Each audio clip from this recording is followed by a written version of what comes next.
Madame, Monsieur, bienvenue sur ce plateau spécial. Ce 1er décembre 2024, c'est la lutte contre le sida qui est à l'honneur. Cette journée est consacrée à la sensibilisation sur le syndrome d'immunodéficience acquise.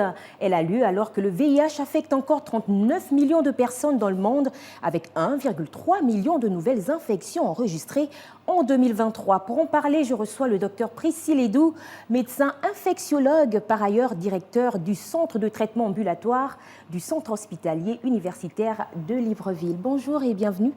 Bonjour.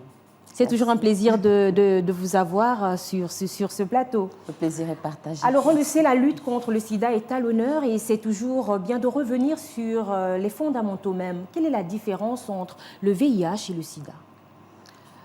Le VIH, comme son nom l'indique, c'est le virus de l'immunodéficience humaine. Voilà, donc c'est un virus qui se transmet lors des rapports sexuels non protégés, qui se transmet par le sang et qui se transmet de la maman à l'enfant. Donc, avoir le VIH, c'est porter le virus en son sein. Voilà. Et le sida, maintenant, c'est toutes les complications donc, liées au portage donc, de ce virus. Le sida, c'est donc la phase finale. Si on peut le dire ainsi. Voilà. On peut être porteur du VIH et être asymptomatique, ne pas présenter de signes physiques, alors que quand on est en phase sida, c'est vraiment la phase terminale et c'est la phase où vraiment ce que nous on appelle les infections opportunistes surviennent chez le patient.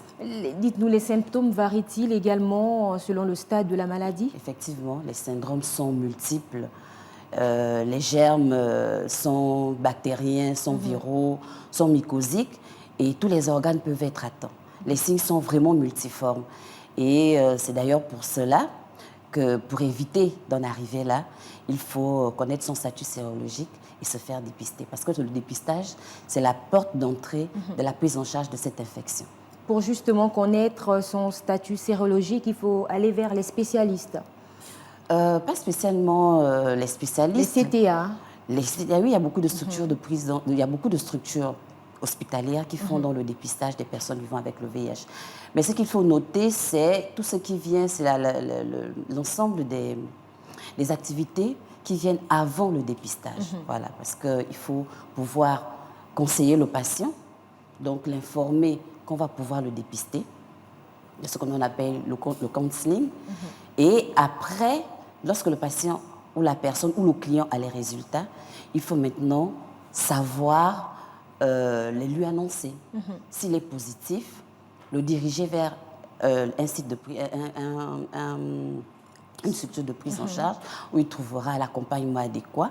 Et s'il est négatif, le sensibiliser, toujours le sensibiliser pour qu'il maintienne ces négativités-là à vie.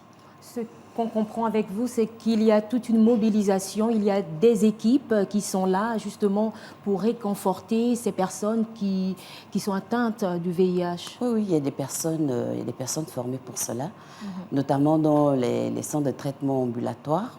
Voilà, nous avons toute une équipe, nous avons un personnel de santé qui est formé à la prise en charge des personnes. Voilà, avant le dépistage, pendant même le dépistage, même pendant l'attente des résultats, parce que nous essayons de remettre les résultats même plus tôt. C'est-à-dire que la personne peut faire son test aujourd'hui et recevoir également les résultats le même jour. Donc pendant cette attente-là, nous avons également le personnel qui est là, qui permet donc à la personne de pouvoir attendre les résultats parce que ce n'est pas facile. Et après les résultats, il y a un accompagnement qui est également là. Et pour que l'accompagnement soit effectif, il faut justement que le patient, la personne testée séropositive adhère. Effectivement, il faut adhérer. Et là, c'est tout un travail qui est là. Et là, chacun a sa spécificité. Les psychologues sont là, les agents sociaux sont là. Comme je l'ai dit, je le redis toujours, ils sont formés à ça. Voilà. Finalement, quel regard avez-vous sur la lutte contre le sida en général? En général, la lutte contre le VIH a beaucoup évolué dans le sens positif. Parce que nous sommes partis d'une maladie vraiment très stigmatisante et qui entraînait vraiment énormément de décès. Voilà, à une maladie vraiment chronique. où il y a des médicaments, parce qu'avant, il n'y avait pas de médicaments. Là, maintenant, les médicaments sont là pour pouvoir améliorer la qualité de vie de ces patients. Donc, sur le plan médical, la lutte a avancé, mais il reste beaucoup à faire sur le plan des droits des personnes vivant avec le VIH. Et là, vous parlez du Gabon, cas spécifique? Pas seulement c'est pas le cas spécifique du Gabon, c'est le cas, voilà, c'est le cas de toute l'Afrique subsaharienne. Mais parlons justement du Gabon. Êtes-vous satisfaite des avancées réalisées jusqu'ici? Oui, justement, on est satisfait en fait. Moi, personnellement, je suis satisfaite, même s'il reste encore beaucoup de travail à faire. Mais de là où nous sommes partis, nous avons énormément évolué. Je vous ai dit tantôt qu'on n'avait pas de médicaments. Là, les médicaments sont là et c'est donné gratuitement dans les structures de prise en charge pour permettre vraiment d'allonger et d'améliorer la qualité de vie de ces personnes-là. Alors, cette année 2024, la lutte contre le sida se fait autour d'un thème qui est le suivant. Suivons le chemin des droits, notre santé, nos droits. Trouvez-vous que les droits des personnes séropositives sont suffisamment respectés? Il y a beaucoup de travail à faire. Nous recevons encore dans nos structures, qui sont des structures médicales, bien qu'on y fait également de l'accompagnement psychosocial, nous recevons encore des personnes voilà, que les parents ont sorti des maisons juste parce qu'ils ont dévoilé leur statut sérologique. C'est d'ailleurs le but des campagnes de sensibilisation, voilà, pour dire que dans chaque famille gabonaise, on a une séroprévalence de 3,6%. Donc, chaque famille gabonaise a en son sein quelqu'un qui est séropositif. Ça peut être un oncle, ça peut être un père, ça peut être un frère, ça peut être une maman. Donc, l'accompagnement de l'entourage est quelque chose de très important, un élément très important dans la stabilité et le psychologique de ces patients-là. Parce que c'est vraiment pas quelque chose de facile à vivre. Les regards ne doivent pas uniquement être tournés vers les autorités. Chaque famille a sa part à jouer. Chaque famille a sa part à jouer. Et d'ailleurs, au sein des structures de prise en charge, nous avons des relais communautaires. Des relais communautaires qui font donc le continuum des soins, qui font donc le lien entre les structures médicales que nous sommes et le patient. Et parmi ces relais communautaires, nous avons des personnes vivant avec le VIH qui sont dans la même situation en fait, et qui ont vécu également des discriminations et des stigmatisations. Donc ces personnes vraiment sont des personnes idoines pour aider les nouveaux malades à s'accepter et pour conscientiser leur entourage sur les bienfaits du soutien familial. Vous parliez tout à l'heure de sensibilisation. Est-ce que vous pensez qu'on doit davantage accentuer cette sensibilisation au sein des jeunes? Les jeunes qui, rappelons-le, sont la relève de demain. Oui, il faut le faire parce que je vais regarder rapidement mes données. Donc, nous avons quand même 51 000 personnes, les données estimatives, qui vivent avec le VIH au Gabon. Donc, ce qui donne une séroprévalence de 3,6%, comme je vous ai dit. Sur un échantillonnage de 100 personnes, nous avons environ 4 personnes qui vivent avec le VIH. 39 personnes connaissent leur statut, 12 000 ne connaissent pas leur statut. Donc, le dépistage vraiment de masse doit nous amener à pouvoir atteindre ces 12 000 personnes-là. Et parmi les personnes qui vivent avec le VIH, la tranche d'âge la plus concernée, c'est la tranche d'âge, c'est la population active, les 15-49 ans. Donc vous voyez vraiment que l'impact du VIH dans la population active a un impact également sur l'économie du pays. Et vraiment, les journées comme celle-là sont vraiment des moyens pour nous d'aller vers les populations, au plus près des populations, pour rappeler que le VIH est toujours là. Les journées comme celle-là sont des moyens de sensibilisation.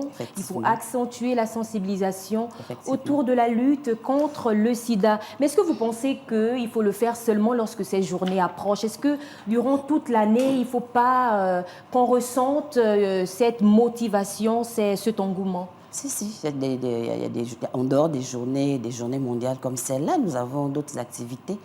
Bon, après, j'avoue que les activités des centres de prise en charge, notamment des CTA, c'est des activités qui se mènent le plus souvent à l'intérieur des structures. interne. Mais avec la Direction générale de la prévention contre le sida et le programme de lutte, il y a des journées. Vous avez des vacances, des journées, des vacances sans sida. Vous avez des périodes, par exemple, comme la Saint-Valentin, où on rappelle aux personnes qui s'aiment, entre griffes, que le sida est là, il faut prévenir, il faut vous protéger.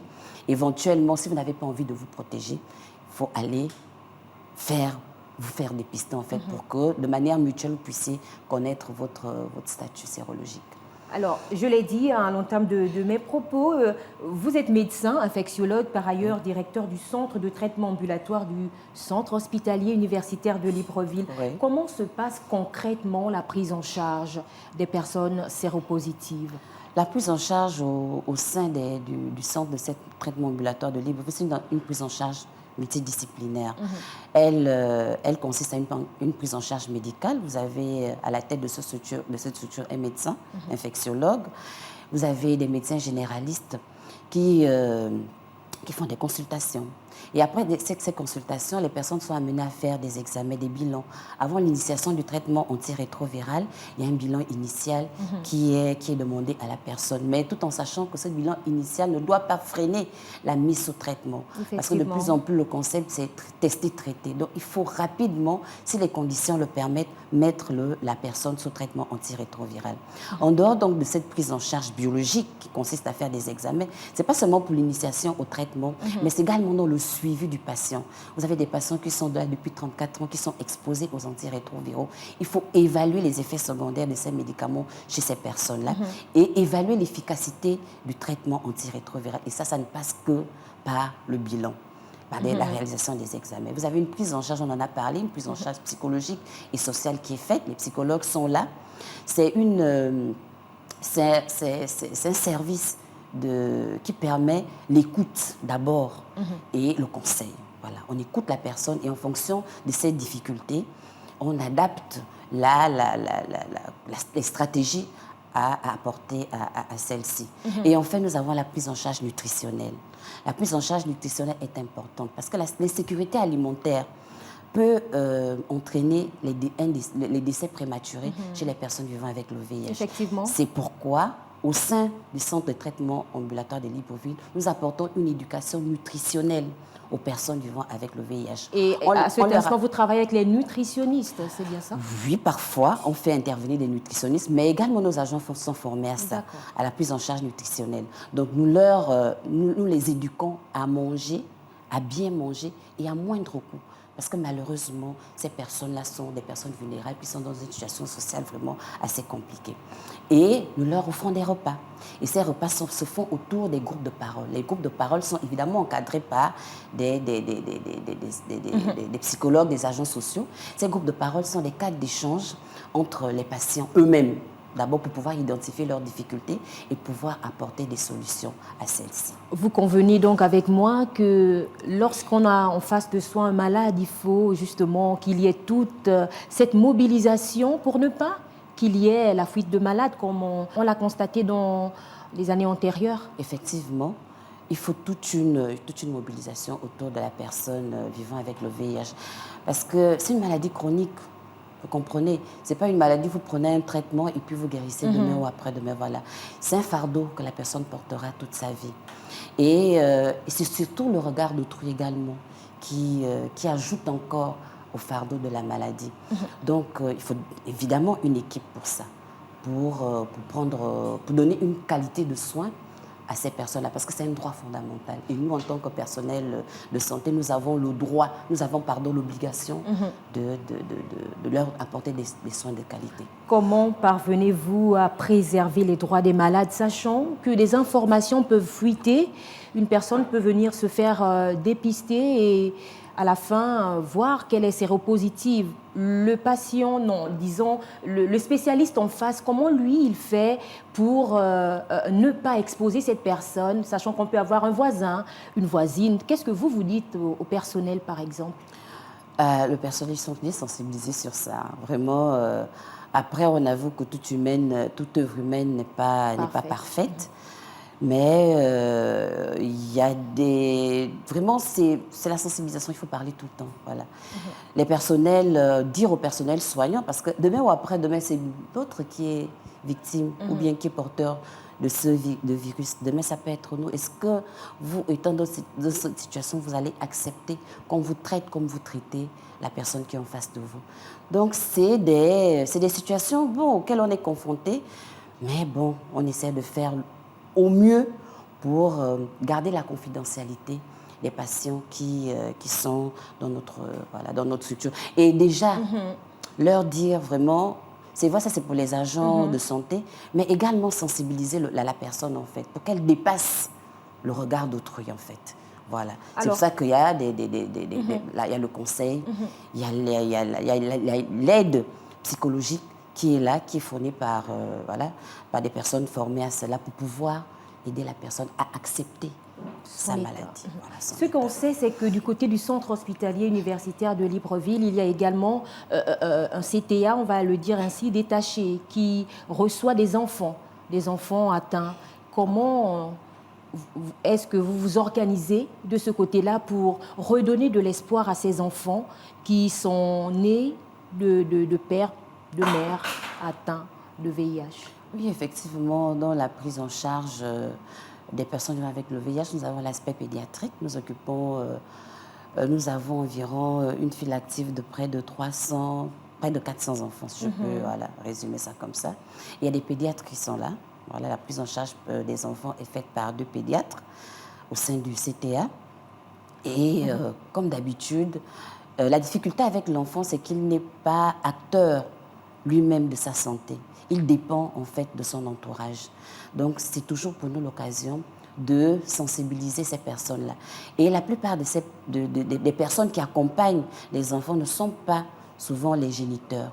C'est les parents, c'est la tante, c'est l'oncle, parce que le parent ou les deux parents, l'un des parents ou les deux parents sont décédés et l'enfant a été confié à une tierce personne. C'est pas quelque chose de facile. Effectivement. C'est vraiment pas facile. Mais voilà, nous insistons. Il se dit qu'avec les droits de l'homme au centre, avec les communautés en tête, le monde peut mettre fin au sida en tant que menace pour la santé publique d'ici 2030. Partagez-vous cette affirmation?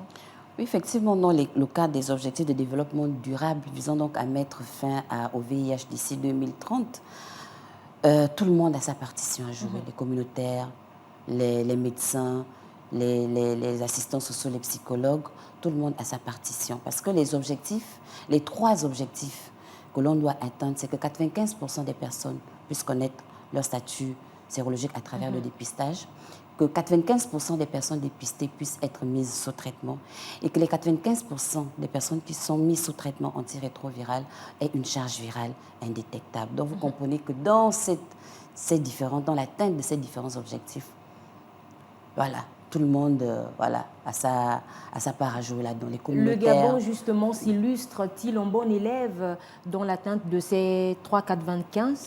Nous sommes en 2023, je vous donne les chiffres précisément programmatiques, 76% de personnes ont été dépistées, 76% de personnes dépistées séropositives ont été mises sous traitement et 34% bénéficient d'une charge virale indétectable.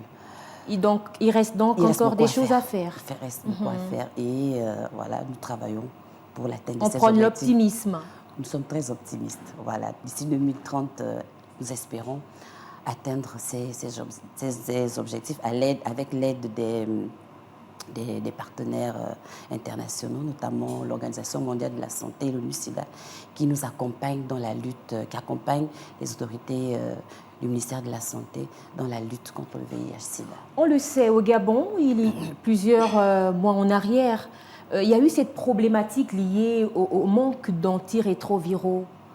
Oui. Qu'est-ce que ça vous a fait de savoir qu'il y a des malades et que malheureusement, à cette période-là, il n'y avait pas de médicaments? C'est une situation très douloureuse que le pays a vécue, mais je peux vous assurer qu'en ce moment, les antirétroviraux sont disponibles dans toutes les structures de prise en charge dédiées au VIH. Et ces médicaments sont gratuits. Gratuits. Gratuits. C'est très bien ce que vous dites, c'est toujours bien de le rappeler parce qu'il y a certainement des personnes qui hésitent d'aller vers les CTA parce qu'elles se disent qu'elles vont débourser de l'argent. Pourtant, elles n'en ont pas. Elles vont débourser de l'argent. Peut-être pour autre chose, mais pas pour le traitement. Parce qu'en dehors du VIH lui-même, vous avez aussi la gestion des infections opportunistes. On en a parlé un peu au début, on est passé rapidement sur la question. Le VIH, malheureusement, nous avons encore des personnes qui arrivent dans les structures à un stade avancé. Parce qu'en amont, voilà, la prise en charge ne s'est pas faite de manière précoce. Elle a été bâclée. Voilà, pas seulement bâclée. Ils sont d'abord passés par les praticiens, ils sont passés par les églises qui leur ont demandé voilà, de faire des jeûnes, de ne pas prendre de médicaments, bien de ne pas se rapprocher vers nous. Donc, quand ils arrivent, ils sont à un stade compliqué. Et qui dit stade compliqué dit donc des infections opportunistes, parfois qui sont difficiles à traiter et qui malheureusement entraînent fréquemment les décès chez les patients. Donc, il y a cette prise en charge également des infections opportunistes qui grèvent le budget des malades. Alors, ce qu'on sait du VIH, c'est qu'il reste une infection évitable grâce à des comportements. Peut-être rappeler ces comportements responsables qui doivent être adoptés par tout un chacun. Évidemment, le VIH, comme la plupart des maladies infectieuses, c'est des maladies qu'on peut prévenir. Il y a des moyens de prévention. Les moyens de prévention, notamment la transmission sexuelle, parce que c'est la porte, c'est par là où, c'est la plus grande porte d'entrée en fait du VIH. Donc c'est pour ça que nous appesantissons sur les moyens de transmission sexuelle. Donc le port du préservatif, la fidélité mutuelle. Il faut que les deux partenaires soient fidèles. Et par rapport à la transmission sanguine, voilà, il faut faire attention à l'utilisation des objets souillés par quelqu'un qui est infecté par le VIH. Nous rappelons l'importance d'avoir son matériel quand il faut aller chez le coiffeur pour les hommes ou il faut aller chez la coiffeuse pour les femmes. Parce que moi, j'ai eu des patients, je vous assure vraiment, qui ne savent pas en fait. C'est-à-dire comment c'est arrivé. Voilà, comment ils se sont infectés. Mais vous avez la notion de quelqu'un. Un coiffeur, oui, je me rappelle, j'avais un coiffeur mais il est mort de ça, et puis. Et vraiment, en se rappelant, bon, peut-être, est-ce que la transmission a été faite par ce moyen-là, point d'interrogation. Mais il faut dire que, vu la manière dont la coupe de cheveux ou bien la coupe des ongles se fait au niveau des salons de coiffure, ça ne se fait pas toujours de manière hygiénique. Donc, c'est ici pour nous également l'occasion de rappeler à cette frange de la population professionnelle les moyens de prévention contre cette maladie. Avoir de l'eau javelisée en permanence et éviter l'ouverture, la fermeture de cet outil. Il faut que ça ait une durée d'utilisation. Vous ne pouvez pas rester avec une bouteille d'eau de javel ou une bouteille d'alcool pendant 1 mois, 2 mois. Tous les effets, le chlore qui constitue contenu par exemple dans le javel, a eu bien le temps de s'évaporiser. Et donc, ce que vous utilisez là, c'est comme si c'était de l'eau. Voilà, exactement. Et nous revenons donc par rapport aux moyens de prévention. Nous étions donc à la prévention, à la transmission, donc à la prévention de la transmission par les objets souillés, coupants. Et nous passons donc à la prévention de la transmission mère-enfant, parce que le VIH se transmet de la mère à l'enfant pendant la grossesse, pendant l'accouchement et pendant l'allaitement. Et nous rappelons l'importance pour les femmes enceintes de se faire dépister. Il faut justement se faire dépister parce pour que, connaître son statut bien qu'étant séropositive, on peut donner naissance à un enfant sain. Évidemment, les mesures, le traitement antirétroviral est là pour empêcher à la patiente, à la maman de transmettre le virus à son enfant. Et donc, cette prise en charge doit se faire de manière précoce. Donc, il faut que la femme enceinte aille vers la structure. En tout cas, dans la prise en charge, elle est décentralisée. Dans les SMI, les sages-femmes, les personnels de santé sont formés à ça. Tout est mis en place pour prendre en charge cette femme enceinte et préserver la santé de cet enfant à venir qui représente quand même, si je peux me le répéter, l'avenir du Gabon. Voilà.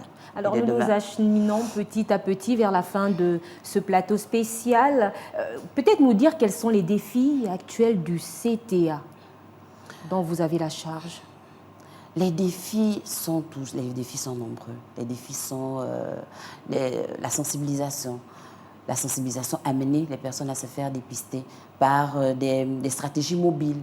C'est-à-dire ne pas rester focalisé au sein de nos structures, mais aller au plus proche des patients. Vous verrez par exemple que lors de la journée mondiale, le dépistage, il n'y aura pas que des activités de prévention et de dépistage. Il y aura également la disposition pour les personnes testées positivement qui ne présentent aucune complication. Il y aura également à leur disposition le traitement antirétroviral et certains médicaments liés aux infections opportunistes. Donc le dépistage, il est toujours là parce que c'est la seule porte d'entrée pour prendre en charge quelqu'un qui est porteur du VIH. La prise en charge également du bilan. Voilà, il est toujours là. Nous avons beaucoup de soucis de ce côté. Les malades ont toujours grèvent leur budget pour pouvoir réaliser les bilans. Parce qu'il faut rappeler que le financement de la lutte contre le VIH était axé et toujours axé sur l'achat des médicaments. Mais en dehors des médicaments, il y a la partie sensibilisation, il y a la partie prise en charge biologique, donc l'achat des réactifs et des intrants pour pouvoir se dépister et pour pouvoir suivre l'évolution sous traitement antirétroviral. Donc ce sont quelques-uns des défis et également retrouver les perdus de vue. On en a beaucoup dans nos centres. Voilà. Merci d'être passé sur ce plateau. Je rappelle que vous êtes le docteur Priscille Edou, médecin infectiologue, par ailleurs directeur du centre de traitement ambulatoire du centre hospitalier universitaire de Libreville. Face au VIH-Sida, adoptons des comportements responsables. Restez en compagnie de nos programmes et on se dit à très vite sur Gabon 24.